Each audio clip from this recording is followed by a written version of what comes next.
Welcome.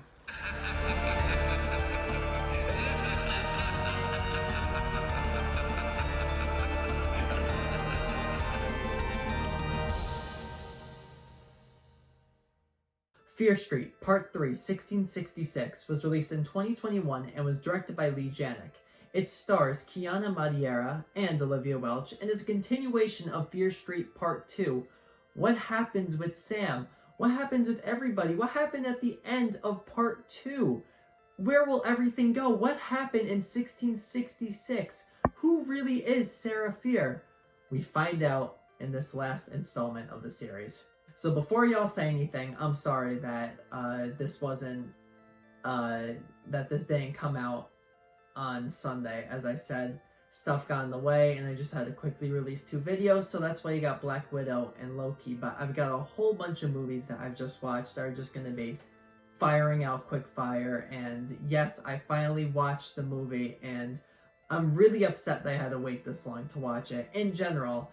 And then after watching it, I felt more upset because this is a really good movie. I honestly think that this is the best one out of the trilogy, if not so close to the first part. I think the second one will be the worst one, in quotes. I don't think it's a bad movie, but I think it's the weakest film out of the trilogy. The third one, there was just so much happening. It was so nice getting so many questions answered, and it ends up getting to this really amazing climax that I can't spoil. And before I even go on with going over things that I really loved and things that I didn't like, which literally, I'm telling you right now, there really isn't anything that I didn't like. I'm just saying that as an in general statement. But before I say anything, please watch and support this film. It is on Netflix. If you haven't watched any of the other parts of the series, watch that, and watch my reviews of them if you haven't seen them, because I will be spoiling things that happened within Part 1 and Part 2. So there's your little spoiler warning. There's me telling you to watch Part 3, and okay, here we go. So as we know, at the end of Part 2, Dina just put the hand back, and she's in 1666 as Sarah Fear, and we're like, huh? What happened? And I think we kind of knew from that point that we were going to be seeing what happened in 1666 in the eyes of Sarah Fear, and Dina is just watching from Sarah's body. But man, I just gotta say, the acting is so good, and I love the dialect of the characters in 1666. I think that the actors do a really great job of speaking it and using it correctly, to my knowledge, and just in general, how great everything looked. I mean, it really looked like we were in 1666. Just huge props to the makeup crew for this movie. Huge props to the set designer, because the set is absolutely gorgeous. I mean, it is, first off, shot beautifully, and it was made beautifully, and I just really want to say that. It's not my number 1 pro, because I do have a lot of pros, but the set is fantastic. I think my favorite thing about Part 3 would be... it's so hard because there's so many things that I really love about this movie, but I really have to say the script.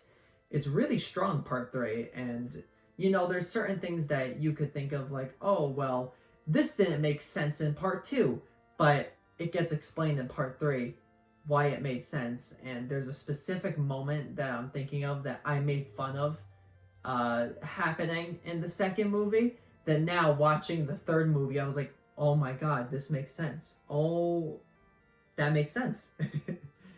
And there's a lot of that happening in this movie, and that just shows what a great script that Part 3 really was, and even the parts before that.